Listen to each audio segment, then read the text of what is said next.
Bonjour à tous, début de cette 52e émission de Tête à Clash avec 4 invités. Xavier Moreau, qui est le fondateur de Stratpol et spécialiste de géostratégie et amateur de Russie. C'est ça. Ok. François Sanson, qui est coach d'entrepreneur. Bonjour François. Bonjour Franck. Gabrielle Cluzel, qui est la fondatrice de... Non, je ne suis pas la fondatrice. Aïe. Je suis la directrice de publication. D'accord. Et ça s'appelle Boulevard Voltaire. Absolument. Ok. Et Jean-Louis Masson, l'homme le plus titré autour de cette table. Il a 40 ans de vie politique et il est sénateur de la Moselle.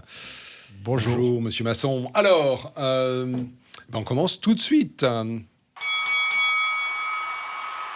Le premier sujet, c'est Marion Maréchal. Alors, elle a été invitée au MEDEF, à l'université d'été du MEDEF, qui, comme chaque année, se déroule à Jouy-en-Josas. C'est le campus d'HEC, et c'est fin août. Sauf qu'elle a été invitée et désinvitée quasiment dans la même semaine. Par ailleurs, elle a déjeuné avec des conseillers les Républicains, et tout ça a fait beaucoup de barouf. Moi, je voulais vous demander ce qui se passait dans la vie politique, parce que il y a une recomposition qui est en cours. C'est très clair, Marion Maréchal pourrait en être le leader. Pourtant, ça ne prend pas. En tout cas, c'est comme ça que j'ai interprété cette invitation des invitations.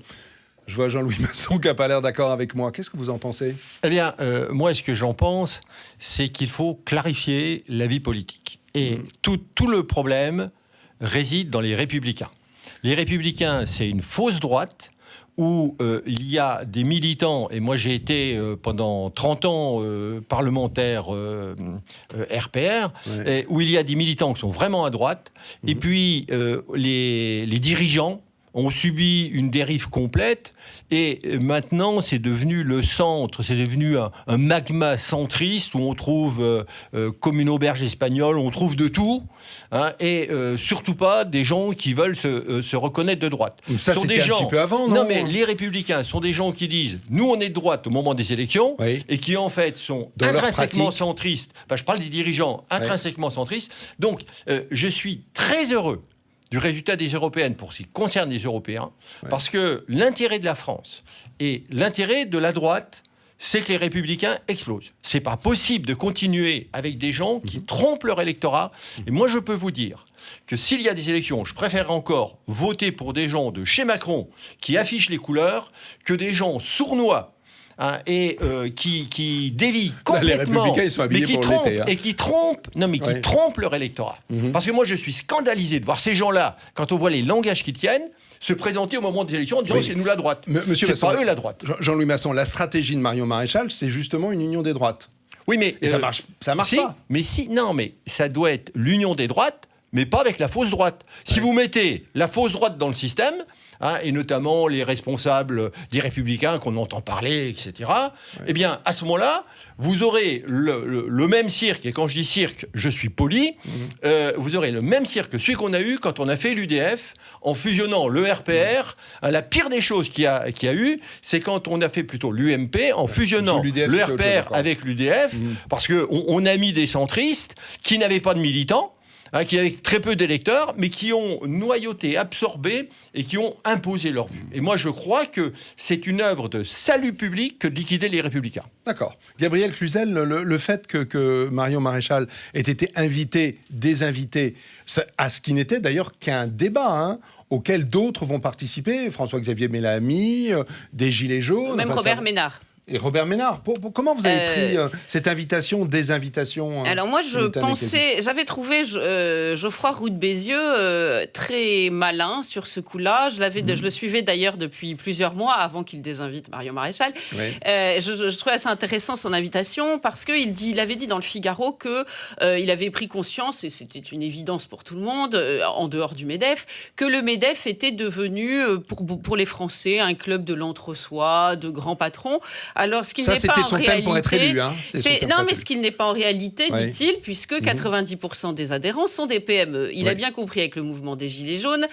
le mouvement historique, je ne parle pas de ceux qui ont été parasités par les Black Blocs à la fin, que c'était une gronde qui réunissait également les PME. Et ces PME faisaient aussi partie de l'électorat. On en trouve de nombreux dans l'électorat de Marion Maréchal. Par ailleurs, Marion Maréchal se pose en figure libérale raisonnable, on va dire, au sein du Rassemblement national. Parce que ce mot libéralisme, il a un peu piégé, il peut être synonyme de mondialisme effréné, mais aussi de liberté d'entreprendre. Elle est du côté de la liberté d'entreprendre.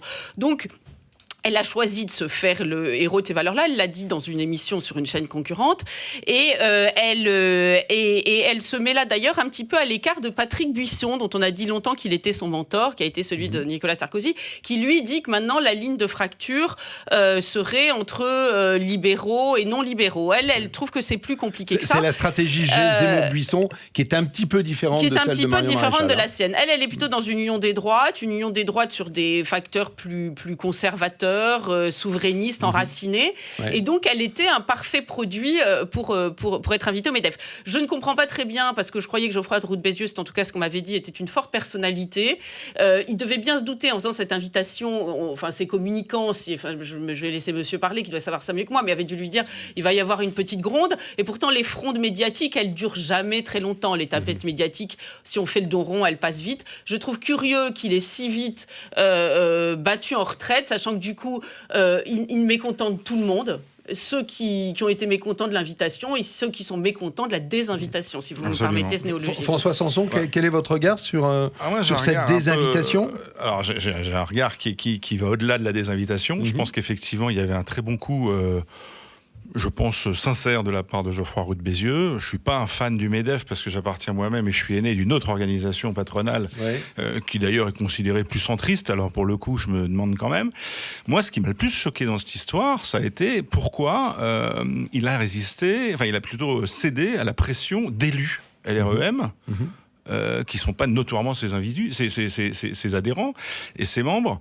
D'autant qu'il invite François-Xavier Bellamy. Oui, après... Il invite de la politique, il invite des gilets jaunes. Non, mais ce n'est pas le problème qu'il invite de la politique, c'est de dire, d'autres ont dit de LREM qui ne viendront pas, alors on les connaît d'ailleurs à peine, à part peut-être le représentant de LREM à l'Assemblée quand même, mais je veux dire que ces gens-là puissent mettre une pression sur Geoffroy Roux de Bézieux, ça m'a juste scandalisé.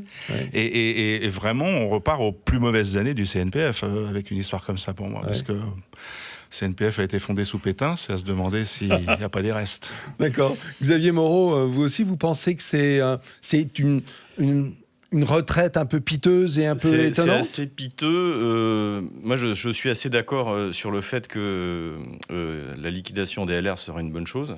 Moi, j'étais militant LR pendant la campagne Fillon. Et c'est ce que j'ai vécu ça. Bon, c'était à Moscou, mais malgré tout, on a fait un très bon score, d'ailleurs, 45% au premier tour.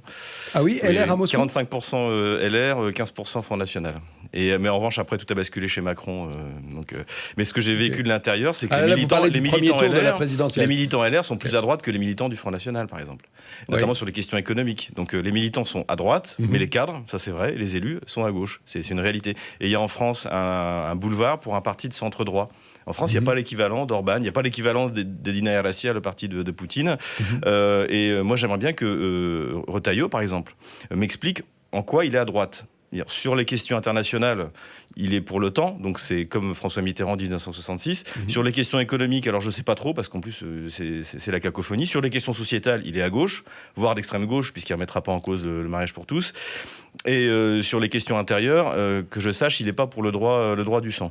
Donc en fait, je ne sais pas en quoi les LR sont encore... Oui, mais Retailleau, c'est un tout petit joueur dans LR, c'est un tout petit joueur, mais il a de l'ambition. Et puis aujourd'hui, et puis le soir des Européennes, on entendait lui, il était incapable de dire...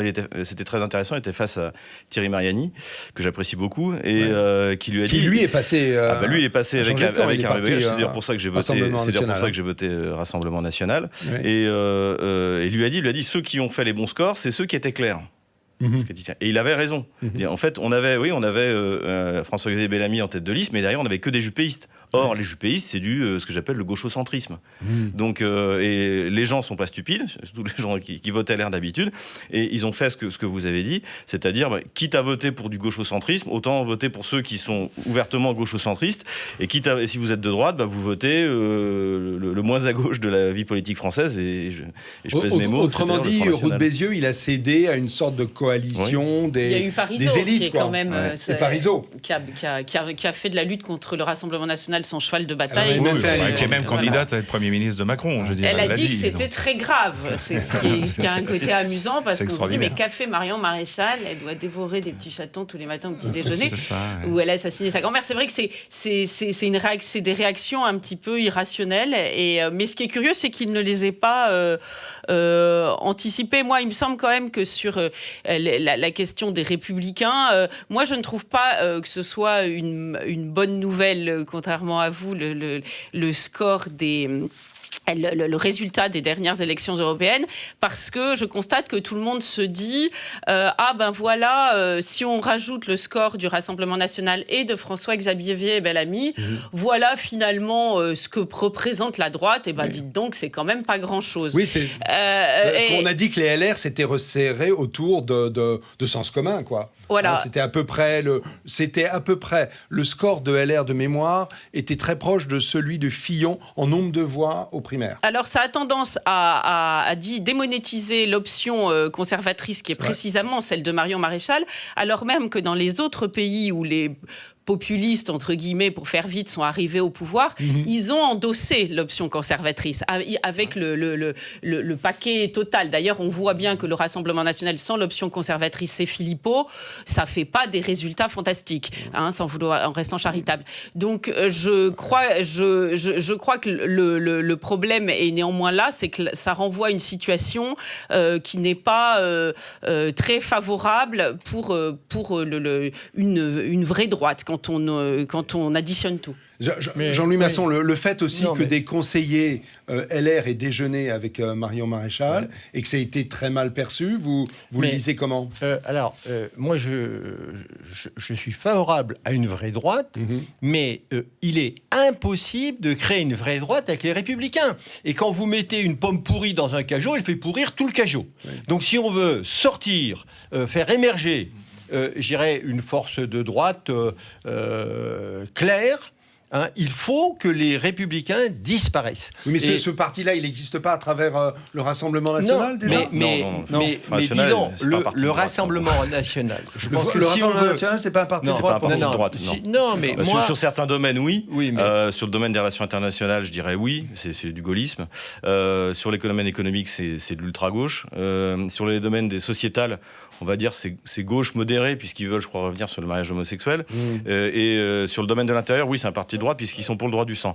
Mais sinon, qualifié de parti de droite, pour moi, c'est un parti de gauche souverainiste. Et je dis ça, j'ai voté pour eux. Sur le Front sociétal, il faut quand même reconnaître qu'ils tiennent le coup sur l'affaire Vincent Lambert, sur la PMA. C'est pour ça que j'ai dit qu'ils ne sont pas d'extrême gauche. Ils ne sont pas d'extrême gauche, ils sont de gauche. Sur ces sujets-là, je voudrais terminer sur le problème de la droite. Pour moi, le Front National est clairement de droite. Il n'y a aucune ambiguïté sur cet aspect-là. Et il est normal qu'à droite, il y ait des gens qui soient aussi pour une intervention un peu plus étatique, etc. Moi, je trouve que c'est très bien. Mais ce qu'il faut bien voir, c'est que si on veut qu'une droite émerge, il ne faut pas qu'il n'y ait que le Front National. Même le Front National, l'intérêt bien compris du Front National, c'est d'avoir, je dirais, un conglomérat qui existe aussi pour faire un complément de droite. Parce que sinon... Mais pour l'instant, il n'y a rien. Il n'y a pas de voix à aller chercher pour le Front National. Pour élargir à un deuxième tour. C'est ce dont on discutait et c'est ce en quoi, moi, je crois que la démarche de Marion Maréchal est une très bonne chose, en ce sens que, disons, elle élargit elle élargit le périmètre. Elle pourrait prendre la tête d'un parti de droite. Le problème, il faut se méfier avec ce type de raisonnement parce que tout de suite, ensuite, on s'enclenche vers le conflit potentiel entre la nièce et la tante, etc. Ça crée des conflits qui n'existent pas obligatoirement, mais disons, c'est un problème. Et simplement, moi, je crois que Marion Maréchal a une capacité d'attractivité qui est parfaitement complémentaire de celle du Front National et dans des domaines où le Front National n'émargera pas. Donc ce serait un intérêt pour le Front National d'avoir... Moi, je dirais que l'intérêt du Front National, c'est d'avoir le Front National avec Marine Le Pen. Enfin, appelons-le Rassemblement National. Une autre opération de rassemblement, sur le côté. Et le jour où il y aura un début de crédibilité dans cette démarche-là, eh bien, les élus, les républicains, les quelques élus, les républicains qui sont plus clairs que les autres, eh bien, ceux-là, à ce moment-là, assumeront leurs responsabilités. Mais le drame, c'est qu'actuellement, on a des petites chapelles à droite, où chacun a pour souci principal d'être le chef de la chapelle, avant de créer une démarche collective. Moi, je vois les choses avec un certain recul, parce que j'ai quand même plus de ma carrière derrière moi que devant moi, et je crois que c'est à ce niveau-là, le changement des petits leaders des différentes chapelles, le changement de mentalité, le but ne doit pas être d'être le chef d'une petite chapelle, le but doit être de rassembler, et puis ensuite tout le monde travaille ensemble. Il faut faire un on va s'arrêter là pour ce sujet. François, désolé de vous frustrer. Et nous nous retrouvons dans quelques secondes pour un sujet suivant. À tout de suite.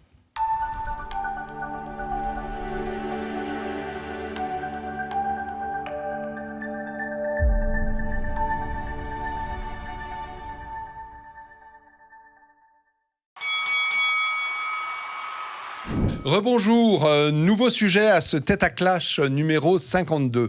C'est la remontée dans les sondages d'Emmanuel Macron et simultanément de son Premier ministre Édouard Philippe, et également le moral des Français qui est assez haut, alors que le chômage, lui, par ailleurs, baisse.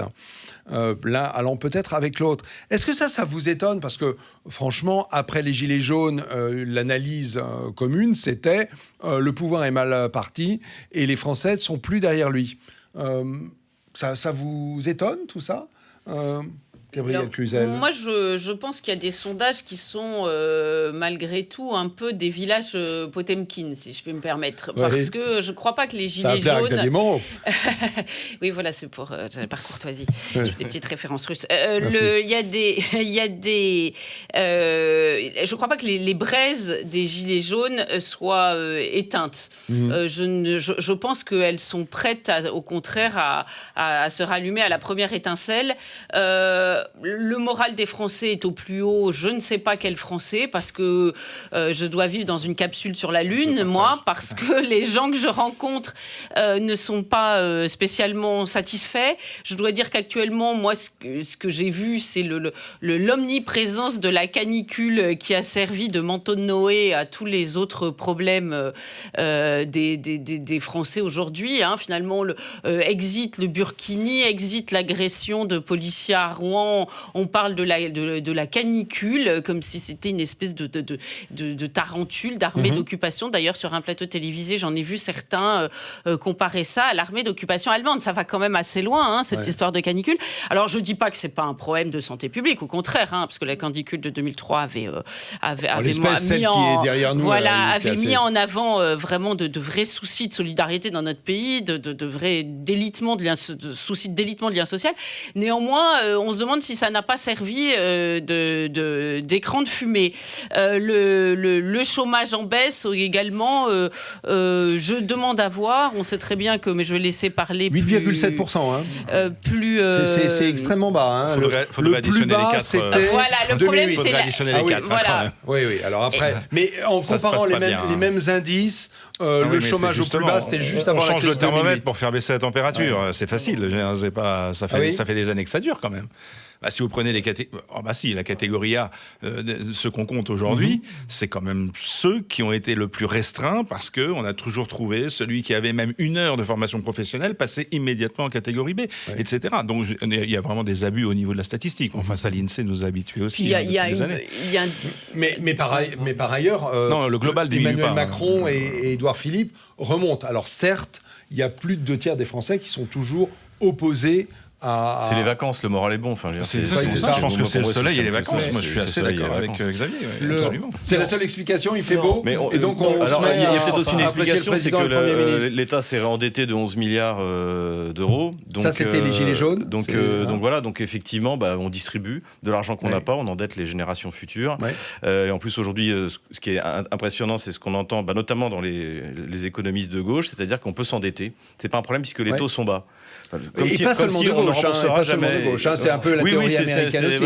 C'est en train de jouer. J'ai lu un article là-dessus d'ailleurs. C'est que, après tout, on vit dans un monde qu'on découvre, c'est-à-dire le quantitative easing, c'est-à-dire qu'on imprime de la monnaie. Et avec tous les effets destructeurs que ça a. Donc effectivement, sur le coup, on emprunte 11 milliards, on les rebalance dans la population, donc les gens sont contents. Mais ça ne sera pas éternel. Tôt ou tard, il faudra rembourser. Le quantitative easing, en gros, c'est un afflux de monnaie pour boucher un peu les brèches. Et pour stimuler l'économie. Et au sein de la zone euro, pour permettre aux pays du Club Med de racheter leurs dettes. Voilà. Donc sachant que les taux, chacun le constate, pour ceux qui empruntent, les taux historiquement n'ont jamais été aussi bas. On emprunte sur 20 ans aux alentours de 1%. Et c'est destructeur. Vous voyez, par exemple, tout ce qui concerne les fonds de retraite, c'est quand vous prélevez l'argent, que ce soit des retraites privées, il faut le placer quelque part. Mais vous allez le placer dans quoi ? Bien sûr. À 0,5%. Voire en négatif. Pourquoi tout le monde se jette sur la dette russe ? Pourquoi les Américains, par exemple, ne font pas de sanctions sur les bons du Trésor russe ? Parce que c'est les seuls qui rapportent de l'argent. Et la dette chinoise aussi. Le ministère des Finances américain a dit, si vous faites ça, les gens ils veulent des emprunts russes cette fois, et ils vont aller l'acheter à Londres, ils vont l'acheter à Hong Kong ou à Singapour, si jamais les fonds américains en donnent pas. C'est tout. On est en train de détruire l'économie. Charles Gave a très bien expliqué qu'en plus, quand vous émettez de l'argent comme ça, ça détruit les actifs réels. Et ça se paiera en impôts plus tard. Et ça se paiera en impôts plus tard. Ça détruit les actifs réels, puisque c'est de l'argent qui va sur des choses qui existent déjà. Ça détruit l'entrepreneuriat et ça crée des sociétés zombies. Oui, mais Xavier Moreau, ce quantitative easing, avec tous ses défauts, on ne peut pas le reprocher à Édouard Philippe ou à... Moi, je crois... À Macron aussi. Moi, Jean-Louis Masson, vous pensez que Macron est responsable de ça ? Il y a plusieurs... Non. Il y a plusieurs facteurs. Les Gilets jaunes, il y a un élément de résignation. Moi, je sentais, parce que je suis quand même sur le terrain en tant qu'élu dans mon département, etc., et on sentait à l'automne une dynamique des Gilets jaunes. Actuellement, c'est de la résignation. Actuellement, c'est de la résignation. C'est déliquescent. Et moi, je ne pense pas que ça pourrait redémarrer comme ça a démarré. Pas sous ce format-là. C'est ce qui vous oppose à Gabriel Cluzel, qui pense que les brèches sont mal. Mais je suis d'accord avec Gabriel. Non, mais dans la vie, tout est possible. Bien sûr. Mais alors, deuxièmement, certes, on peut critiquer les modes de statistiques du chômage, mais il y a quand même une continuité. Et quand on fait des statistiques... quel que soit le critère, si on garde les mêmes critères, il y a une signification. Et moi, je pense qu'il y a une amélioration. Alors après, on peut trouver tout un tas d'explications. Moi, je ne parle pas des chiffres bruts, je parle de l'évolution. Il y a une amélioration que les gens sentent. Il reste un mécontentement sur tout un tas de choses, mais on a dilué les choses. Et l'élément qu'on néglige, c'est que nos concitoyens peut-être n'ont pas une sympathie extraordinaire pour M. Macron, mais ils ont encore moins de sympathie pour ceux qui les ont précédés. Et il faut bien voir qu'en politique, très souvent, on ne vote pas pour, on vote contre. Ce qui s'est passé à chaque fois. Quand on parle de la dette, vous parlez de la dette, c'est sympathique. Mais quel est le président de la République qui a le plus augmenté la dette de la France ? C'est Sarkozy. À cause de la vous voyez, lui dit que c'est à cause de la dette de 2008. Mais non, mais attendez, c'est la crise de 2008. Quand vous voyez, Sarkozy a fait l'ouverture à gauche, y compris sur la dette. Du parti Les Républicains au Sénat ou à l'Assemblée nationale qui hurlent contre la dette, mais ce que fait actuellement Macron, c'est même pas la moitié de ce qu'a fait Sarkozy. Alors, nos concitoyens... Non, mais... Sarkozy, s'est pris la crise de 2008 dans les Il y a toujours de bonnes excuses. Mais quand on a doublé la dette, on ne vient pas critiquer le voisin du fait qu'il augmente la dette de moitié moins vite que ce qui a été fait. Et moi, je crois que dans cette affaire-là, nos concitoyens ne se font plus d'illusions sur les partis politiques. C'est le discrédit total des anciens partis politiques le Parti socialiste d'un côté et le Parti Les Républicains de l'autre, enfin la mouvance républicaine et ses alliés, les gens n'en veulent plus.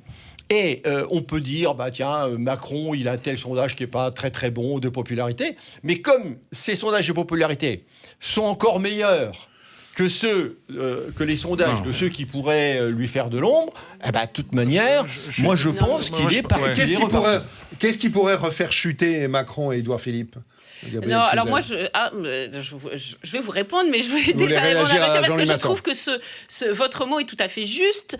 En effet, même si je pense qu'il ne peut être que temporaire, c'est-à-dire que les Français sont dans un état de résignation et un peu pour tout. C'est-à-dire qu'ils se disent tout est foutu, finalement. Donc, replions-nous sur notre vie personnelle, mais l'action publique est finalement inutile. Les gilets jaunes, on se dit que ça a fait un flop.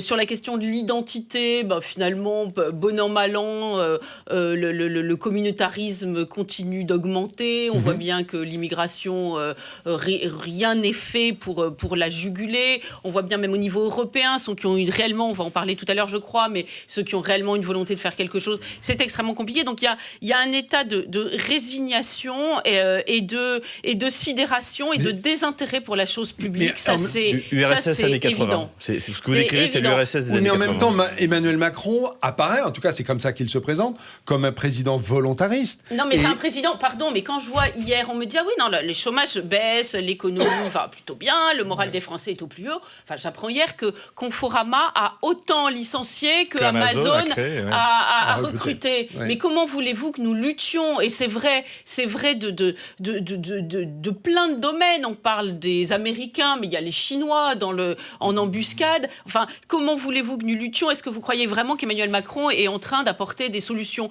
Alors qu'il y a un petit effet élection, ça c'est évident. Qu'il y a un petit effet parti de l'ordre, ça c'est évident. Oui, ça c'est ce qui a pris avec les plus de 65 ans. Évidemment. La République En Marche recrute aussi à droite. Mais que ce soit une réelle solution à long terme, ça je n'y crois pas du tout. Ouais, moi je pense aussi, comparaison avec la Russie, pour moi ce qui s'est passé avec les Gilets jaunes c'est 1905, c'est-à-dire répression brutale, disproportionnée, et les braises ne sont pas 1905 en Russie. En Russie, oui. Okay. Et les braises ne sont pas éteintes. Et dans d'autres circonstances, le même mouvement peut aboutir à quelque chose de complètement différent, comme 12 ans après 1905, 1917. Donc là je suis d'accord. Oui, comme en Italie, le mouvement des faux. Exactement. Ouais. Et je pense que le problème d'Emmanuel Macron, c'est le problème de ce régime qui dure depuis 50 ans, c'est-à-dire en gros depuis la mort de Pompidou. Parce que moi j'aime bien Pompidou, mais avec Giscard, c'est-à-dire avec Emmanuel Macron. Voilà, c'est ça, ils ont célébré les 50 ans. Ça c'est un autre débat, mais il y a une espèce de parti unique qui contrôle le pays et qui n'a aucun intérêt à ce que les choses changent. Pourquoi changer puisqu'on a toujours fait comme ça ? Et c'est pour ça que je faisais le parallèle avec les années 80 en URSS, c'est-à-dire que Gorbatchev avait la même aura qu'Emmanuel Macron en Occident, et les gens étaient aussi raisonnés que les Français aujourd'hui. C'est-à-dire qu'à la limite, ils disaient, ils sont complètement incompétents, il y a des tas de choses dont on ne bénéficie pas, dont on sait qui existent, parce qu'il y avait déjà des choses qui filtraient, il y avait des trafics de jeans, etc. Donc, et jusqu'au moment... Et donc, ce que voulaient les gens, surtout, c'est que le Parti communiste, le Parti unique, le même qu'on a aujourd'hui, leur foute la paix.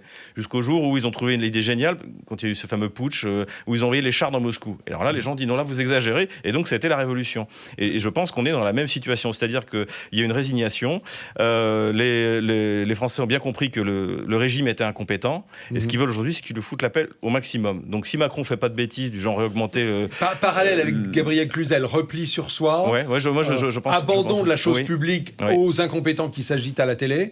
Et l'URSS années 80, jusqu'au jour où, il y a aussi les problèmes, l'URSS est tombé aussi à cause de son économie inefficace. Notre économie est inefficace. Enfin, on est à 100% d'endettement de l'État. Il n'y a plus rien sous la pédale. En fait, on tombe. Et pourtant, c'est le tiki chaud du centième étage. Qui sera le Gorbatchev de jusqu'ici tout va bien. Pour moi, c'est Macron, Gorbatchev. Macron est le Gorbatchev français. Donc il va amener la perestroïka. Voilà, c'est ça, je ne sens pas lancer la perestroïka. La chute du maire du Berlin, tout ça. Mais il fait croire, en fait, Gorbatchev faisait croire qu'il réformait quelque chose, il faisait des réformes insignifiantes que personne ne comprenait, qui ne servaient à rien. Et donc, mais comme le régime était en bout de souffle, eh bien, à un moment, il est tombé. Et la question, c'est pas qui a Gorbatchev, c'est qui sera Yeltsin. C'est ça. Alors ça, c'est vrai. Espérons que nous n'ayons pas les chars qu'on n'aura pas Yeltsin. Espérons qu'on passe directement à Poutine. Espérons qu'il boira moins. Finalement, dans l'histoire, Yeltsin, il paraît comme l'alcoolique. C'était un grand révolutionnaire, parce que malgré tout, on lui doit la chute de l'URSS. En revanche, il a fait après n'importe quoi. Et surtout la manière dont l'URSS dans l'histoire, quand même, il y a dans le XXe siècle ou le début du XXIe, il y a Obama et Gorbatchev. Ces deux personnalités éminentes. Il ne faut pas dire ça aux Russes. Les Russes n'aiment pas Gorbatchev. Non, vraiment, ils aiment presque plus Yeltsin que Gorbatchev, parce que Yeltsin avait un côté sympa. C'est la disparition du territoire de l'Union soviétique. Surtout ce qu'on reproche à Gorbatchev et Yeltsin, en fait, c'est la manière dont ça s'est écroulé. C'est-à-dire qu'il y avait des Russes, des minorités russes, notamment dans les pays baltes, qui sont opprimés, qui sont persécutés du point de vue linguistique, etc. Et c'est d'avoir laissé partir l'Empire comme ça, ce qui était très bonne chose. D'ailleurs, ça venait des Russes. C'est des Russes qui en avaient marre de payer pour les, comme dit Dimitri Orlov, les 13 petits porcelets qui suçaient le lait de la truie famélique. Ouais. Donc c'était très bien de mettre fin à ça, mais la question, c'est de la manière dont ça s'est fait. Ouais. Et je pense que nous, on va vers justement un écroulement de ce style, c'est-à-dire que ce sera un écroulement non contrôlé. On va laisser la parole de conclusion à François Sanson. Vous aussi, vous pensez que Macron et Gorbatchev, c'est la même chose ? Ah, pas du tout. Non, moi je demandais à Xavier qui serait le Gorbatchev de demain, et effectivement peut-être plus intelligemment le futur Poutine.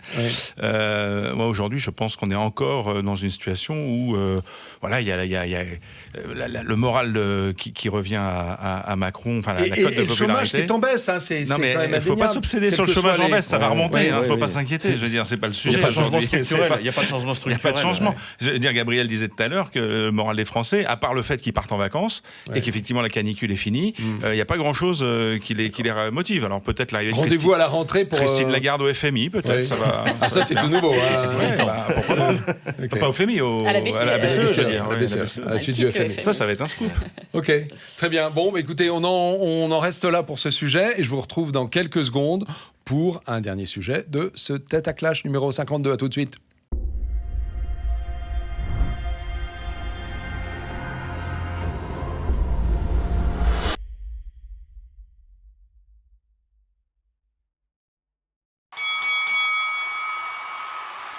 Rebonjour, Tête à Clash 52 continue. Le troisième sujet, c'est le Sea-Watch. Alors pour ceux à qui ça aurait échappé, Sea-Watch numéro 3, c'est un bateau qui a secouru des migrants et qui a imposé de les déposer sur l'île de Lampedusa, aux grandes dames du ministre de l'Intérieur, M. Salvini. Alors, est-ce que Carola Rackete... je n'y arriverai pas, je fais espagnol en deuxième langue.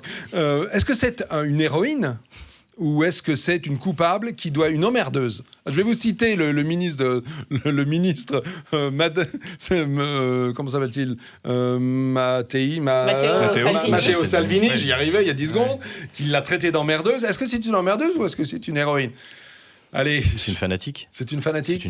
C'est une gauchiste fanatique qui est une sorosienne fanatique et qui veut encourager ces flux migratoires pour détruire la substance du continent européen. Voilà, c'est tout. C'est-à-dire le peuple européen. Vous pensez qu'elle a une vision politique ou c'est juste quelqu'un qui sauve les gens en mer et moi, je pense qu'elle est présentée, c'est des nouvelles saintes laïques, avec Greta Thunberg. On va me faire des petites niches bientôt. Ouais. Mais moi, je ne crois pas qu'elle ait une vision politique. Je crois réellement qu'elle croit à sa mission. Maintenant, ça, je pense que vu du côté de Matteo Salvini, on ne peut pas nier qu'elle l'emmerde beaucoup, si on passer l'expression. Ça va être très compliqué à gérer pour lui. Alors, en revanche, je suis d'accord, elle est fanatique dans dans sa tête. Mais je pense qu'elle croit à sa mission et qu'ils sont nombreux à y croire. Maintenant, c'est très compliqué de lutter contre elle. D'abord parce que c'est une femme, je peux me permettre de le dire. Donc il y a toujours une vision de générosité. D'ailleurs, c'est marrant, c'est assez sexiste, d'altruisme et puis de fragilité qu'on accorde à la figure féminine. Donc c'est plus compliqué. Ouais. Et puis elle se présente encore une fois comme une sainte laïque, voire comme une espèce de Sophie Scholl, de figure un peu messianique, ou en tout cas d'héroïne qui se sacrifie. Il y a une dictature de la compassion contre laquelle il est très compliqué de lutter. Même Matteo Salvini, alors je pense que les Italiens l'aiment bien pour son franc-parler, qui ressemble à celui d'un Trump, par exemple. D'ailleurs, Sarkozy l'avait eu d'une certaine façon. Il avait innové dans ce domaine. On disait même qu'il abîmait la parole publique, mais finalement, c'était une façon d'en finir avec le langage technocratique. Malheureusement, il n'a pas eu l'action derrière. Mais c'est un vrai souci parce que... il y a une dialectique qui s'est mise en place, une dialectique de la compassion contre laquelle il est vraiment très compliqué de lutter. Quand Matteo Salvini la traite d'emmerdeuse, eh bien, on se dit que c'est le macho, méchant et sans cœur. C'est extrêmement difficile pour lui, je pense. Jean-Louis Masson, elle a eu raison de désobéir ? Non, parce que moi, je suis très hostile D'abord, je suis très hostile aux flux migratoires. Et le meilleur moyen de faire augmenter les flux migratoires, c'est justement de donner l'impression aux migrants illégaux que s'ils se jettent à l'eau, bien on viendra les repêcher, on les accueillera à bras ouverts et on leur donnera des qualités d'accueil très importantes. Donc moi je suis radicalement contre la démarche de cette dame et ce que je souhaite, c'est que la législation pénale ou civile qui doit s'appliquer en Italie s'applique. Alors, je ne sais pas, parce que la justice est rendue par les hommes. Vous savez je pense que la justice en Italie, c'est un peu comme la justice en France. Donc, je ne sais pas si les juges... Vous savez qu'elle a été libérée. Elle était en résidence. Elle a été libérée. Je ne sais pas si les juges italiens appliqueront la loi, mais moi je crois que la normalité, ça serait d'appliquer la loi. Déjà de saisir le bateau. Et justement, ça va être fait, de saisir le bateau, de couper complètement les ponts avec ces pseudo-organisations humanitaires qui en fait sont à l'origine des morts en mer, parce que c'est l'existence même des humanitaires qui incite les migrants illégaux à se jeter à l'eau en se disant tiens, nous on se met à l'eau, même si le bateau prend l'eau, dans 10 minutes, dès qu'on a franchi la limite des eaux territoriales, il y a un petit gars qui va arriver avec un beau bateau bien arrangé, qui ou un petit bateau, parce qu'il y en a eu 200 pendant le même temps. Et nous prendre à bord et nous emmener dans l'Eldorado européen, où là on sera beaucoup mieux accueillis que si par exemple étant syrien on était là en Arabie Saoudite ou en Jordanie. Il vaut mieux aller en Europe parce que les Européens ils n'ont encore pas compris et ils nous donnent leur argent, on peut profiter un petit peu du système.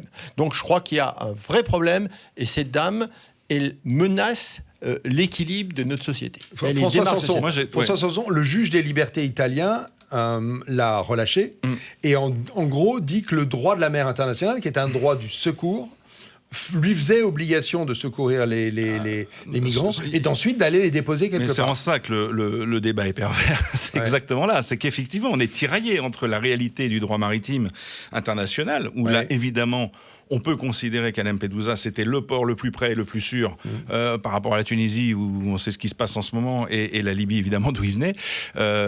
Donc, légalement, elle avait effectivement le droit de forcer le passage.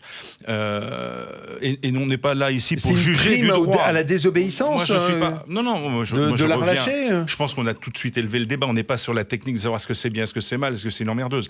Je pense qu'effectivement, c'est une Jeanne d'Arc à l'envers. Ça, c'est clair. Oui. On a une gamine, elle a 31 ans, je la respecte, elle a l'âge de mes enfants. Mais voilà, ça reste quelqu'un qui est mis en avant, au-delà du fait que c'est une femme pour son jeune âge et pour sa capacité à s'engager dans un idéal. Donc, Voilà, là je rejoins tout à fait Gabriel. Donc ça c'est une héroïne, ça en fait une héroïne. Alors ça en fait une héroïne qui effectivement a été... Voilà, je pense pas qu'elle soit sorosienne dans l'âme, parce que qu'est-ce qu'elle en sait réellement de Soros derrière le bateau? Tout le monde sait maintenant que Soros a dirigé ce bateau. Je pense qu'elle a une vraie forme d'altruisme. Le deuxième bateau, il est fondé... Il est financé par Soros. Mais la deuxième, moi là je trouve que c'est extraordinaire cette histoire, parce qu'elle a un grand mérite. C'est quand même de nous dire maintenant tout haut et sur la place publique des choses que... Rappelez-vous, il y a un an, j'étais ici pour l'Aquarius, on était en train d'en parler, c'était il y a pile un an. C'est rigolo, ça vient avec la Saint-Jean, ça. Et du coup, non, mais c'est quand même impressionnant de se dire, autant l'Aquarius, c'est un accident de parcours, il est rejeté, on va le mettre en Espagne, ça va aller, on va les accueillir. La même histoire, un an plus tard, avec des considérations macroéconomiques, politiques, sociétales qui sont bien différentes. Et je trouve que de mettre l'accent sur le fait qu'il y a des gens qui aident ces migrants et qui deviennent complices des passeurs, ce qui les rend coupables, qui plus est, nous donne un éclairage nouveau et va permettre certainement d'orienter le débat différemment. Et troisième commentaire, c'est par rapport à l'Italie. C'est qu'aujourd'hui, l'Italie est coupée en deux, faut pas croire. Matteo Salvini, évidemment, a encore à voix au chapitre et s'exprime avec ce côté un peu trumpesque, voilà. Je trouve qu'il a raison, qui plus est, mais il faut savoir que pendant le même temps, on a le pape François qui, lui, donne et focalise aujourd'hui un certain nombre d'Italiens qui le suivent. Enfin, le Vatican, combien de divisions? Alors, le Vatican, combien de divisions? C'est quand même l'homme le plus informé du monde, c'est quand même un certain nombre de choses. Enfin, je veux dire, c'est pas le problème. Non, mais enfin, l'Italie... a priori, pour l'Église catholique, c'est un certain nombre de divisions. Je veux dire, il ne faut pas se tromper. Il y a quand même le curé de Lampedusa qui était là-dessus. Et il ne faut pas oublier non plus, au-delà de ça, sur un plan sociétal et pas que religieux, il y avait Matteo Renzi qui était sur le bateau. C'est quand même... Enfin, on parle de l'ancien Premier ministre. Ah, ça m'a échappé. Matteo Renzi sur le bateau. Matteo Renzi est monté sur le bateau. C'est un truc de fou, ça. Non, il est monté sur le bateau pour rentrer. En fait, il y a eu une opération médiatique complète quand il est passé vendredi, la nuit de vendredi à samedi, et qu'il est passé dessus. Matteo Renzi a vu le coup médiatique et est allé dessus. Moi, je pense que pour l'Italie et pour Salvini, l'opération est plutôt bonne. C'est qu'ils montrent que les réfugiés ne sont pas les bienvenus. Et le prochain coup, ils iront ailleurs. Ils iront en Espagne, ils iront en Corse. Ils iront là où les bateaux vont les déposer, puisqu'il semblerait qu'un bateau puisse... Salvini, je lisais, oui, il n'a pas renvoyé encore de migrants. Mais cela dit, les migrants, ils communiquent entre eux, notamment ceux qui organisent le trafic. Ils disent, l'Italie... on n'est pas les bienvenus. Donc, essayons la Grèce, essayons. Et pour ça, en ça, Salvini, je trouve qu'il est. C'est vrai pour les gros bateaux comme ça. Il y a 200 bateaux qui sont arrivés. Il accepte, c'est une forme de sacrifice médiatique. Il accepte d'endosser le rôle du méchant pour le profit pendant qu'on lui fait un procès majeur, de son mondial. Pays. Oui. Mais Christophe Castaner, quand même, faut le rappeler, a quand même reconnu il y a 2 mois. Alors, ça a déclenché une bronca, mais il l'a quand même dit qu'un certain nombre d'organisations humanitaires, alors il n'a pas dit toutes, mais qu'un certain nombre d'organisations humanitaires étaient complices des passeurs. C'est évident. Donc le problème, c'est que... Dans la mesure où ils se mettaient même d'accord entre eux pour que les passeurs débrouillent les bateaux par hasard dans certaines zones et qu'ils sont au bon endroit. Ce qui est compliqué, c'est que il y a un dévoiement de la notion de charité. Alors, vous parliez du pape François, mais il faut savoir qu'un récent sondage a montré que les catholiques avaient basculé du côté, en tout cas l'électorat catholique était de plus en plus favorable à Salvini, parce qu'évidemment il y a la charité individuelle qui fait que n'importe quel catholique de France ou d'Italie qui verra un migrant dans la difficulté, ou appelons-le comme on veut, un immigré réfugié, d'ailleurs la charité chrétienne, c'est son prochain. Il le prendra sous son aile. D'ailleurs, je me souviens d'un mauvais procès qui avait été fait, je crois que c'était un élu du Rassemblement National qui s'était occupé d'un migrant. Les gens lui avaient dit, mais vous êtes élu la gauche. Il avait dit, vous êtes élu du Rassemblement National, mais il a dit individuellement, il est dans des difficultés. Évidemment, je ne vais pas le laisser dans la difficulté. Et puis, l'aspect collectif. Et le chef d'État est là pour un père de famille qui s'occupe de ses enfants. Quand on fait rentrer deux invités, quand il y en a, quand on ne peut plus les accueillir et que ça devient au détriment de ses enfants, évidemment, ce n'est pas normal de le faire. Je pense que les Italiens voient cela en la personne de Salvini et sont capables de le comprendre. Mais néanmoins, s'il échoue, parce que l'affaire n'est quand même pas terminée, vous dites c'est une bonne affaire pour Salvini, c'est pas terminé. Elle bénéficie de cagnottes, alors je ne sais pas, réelles. Est-ce que c'est vraiment... Litchi, le dernier comptage, c'est un peu plus de 800 000 euros. Oui, mais alors, 400 000 pour l'organisation Sea-Watch, et il y en a eu 500 000 pour une autre organisation qui s'est mobilisée. C'est pour payer ses frais de justice. Le bateau, est-ce qu'il peut pas un petit peu aider la cagnotte? J'en sais rien. Le fonds Soros, c'est 17 milliards de dollars. Donc, quoi qu'il arrive, elle manquera pas d'argent pour... 17 milliards. Donc, je pense que l'affaire n'est quand même pas... Il envoie un signal, il se pose vis-à-vis des Italiens comme chef de famille, finalement, qui défend Salvini, les siens, et qui est capable d'endosser le rôle du méchant, mais ce n'est pas terminé, et il peut y laisser des plumes. On voit bien quand même que l'offensive est mondiale. Vous pensez que finalement, cette opération pour Salvini n'est pas forcément gagnante? Ça, vous pensez que je pense qu'elle n'est pas terminée. Elle n'est pas terminée. Et si on le laisse gagner, par ailleurs, ceux qui sont contre lui... Alors moi, je suis comme vous, je pense que cette jeune femme, comme beaucoup d'autres qui aident les migrants, se voit une mission altruiste, réelle. Je ne pense pas qu'elle soit... Elle fait ça, c'est du bénévolat. Oui, mais c'est pour ça que je dis qu'elle est fanatique. Elle est fanatique. Après, ça ne l'empêche pas d'être fanatique en réalité. Mais il y a beaucoup de gens comme elle qui confondent encore une fois charité individuelle et démarche collective et qui ne voient pas qu'à la fin il n'y a plus de charité du tout. Donc à mon avis il n'en a pas fini avec cette affaire-là tout à fait. D'autant, je vais juste rajouter une petite bûche dans la cheminée, c'est que son bateau a failli couper en deux un bateau de la police. Oui. Et qu'elle a d'ailleurs présenté ses excuses. Mais moi, je me demande si la prochaine étape, c'est pas ça. C'est que finalement, à force d'obstination pour pouvoir rentrer en Italie ou dans tout autre pays, il y a un drame de la mer contre les forces de l'ordre, contre un bateau. Mais surtout, il faut voir j'avais vu une carte où étaient récupérés les réfugiés. Oui. C'est au sud, c'est au large des côtes africaines. Oui. Donc, les humanitaires vont les chercher ou notre flotte va les chercher, ils font, je sais pas, 300 mètres au large, et on va les récupérer. Mais ça moi, je pense qu'il faut être beaucoup plus sévère avec les pseudo-humanitaires. Ouais. Mais ceci étant, je pense que c'est une bonne opération pour Salvini, parce que dans la vie politique, il faut être identifié par les lecteurs. Et avec une position claire. Et on en parlait tout à l'heure. Ouais. Et Salvini a le grand mérite d'avoir une position claire. Il a le grand mérite d'avoir réduit par 2 ou par 3 les flux migratoires. Ça, les Italiens en sont conscients. Alors, il est évident que ça ne fait pas plaisir à tout le monde, mais ça fait plaisir à une grosse masse d'Italiens qui n'en ont rien à faire du pape, parce que, vous savez, le pape, il a autant de crédit en Italie qu'il a de crédit en France, c'est-à-dire pas grand-chose. Et non, il y a des gens qui sont catholiques un petit peu, pas qu'en France, ça concerne pas mal de gens. La crédibilité. Bon, quand le pape, une force morale gigantesque. Mais quand le pape parle de choses qui concernent l'Église, il a peut-être une crédibilité. Quand le pape vient s'occuper de politique, c'est exactement comme si moi je m'occupais de l'Église. Et le pape ferait bien de s'occuper de ses affaires avant de s'occuper de celles des autres. Mais dire qu'il a aucune influence, c'est un peu rapide. Moi, je pense qu'en France, il a pas. Moi, je pense qu'il a de l'influence. Il a l'influence sur les gens qui, de toute manière, sont contre Salvini. Oui, c'est ça. C'est les chrétiens en France, c'est les chrétiens de gauche. C'est ça. Et vous avez. C'est exactement ça. Et l'intérêt de cette affaire-là, c'est que ça maintient la clarté de la position de Salvini, alors que, par exemple, le mouvement 5 étoiles est en train d'avoir une déliquescence totale de son image. On l'a vu l'électeur italien ne comprend plus le 5 étoiles. Il ne sait plus à quoi se raccrocher, alors que Salvini bloque son électorat. Et ça, c'est une leçon pour la France. Il faut avoir des partis qui sont clairs.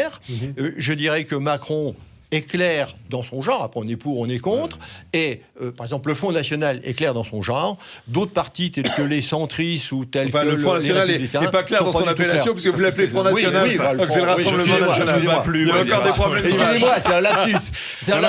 Moi je voudrais juste dire un petit truc par rapport à ça. Alors je vais essayer de le faire court et clair, et en même temps relancer un débat pour une prochaine émission. Je te remercie. Mais oui, parce que en fait j'ai dit il n'y a pas très longtemps sur ce plateau qu'il fallait se méfier de la sortie de l'euro de Salvini, de l'Italie, et que je pense qu'en fait tout ça aussi permet de galvaniser les forces moralistes de gauche de l'Europe contre Salvini, et que Salvini est en train de lancer les mini-bots qui n'ont pas encore fait l'objet d'un tête à clash, mais ça va sûrement venir, et très clairement une sortie très probable et très programmée de l'euro qui sera provoqué par l'Europe et où Salvini se retrouvera en victime devant son peuple et pourra dire « basta, on sort ». Basta così. Eh bien, écoutez, on va partir en vacances là-dessus. Enfin, on va partir en vacances. Non, il reste encore une émission de Tête à Clash. Donc, un jour après, ce sera les grandes vacances. Voilà. Donc, nous nous retrouvons avec d'autres invités dans 15 jours.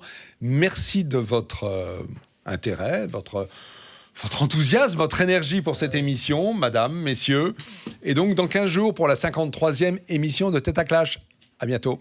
Au revoir.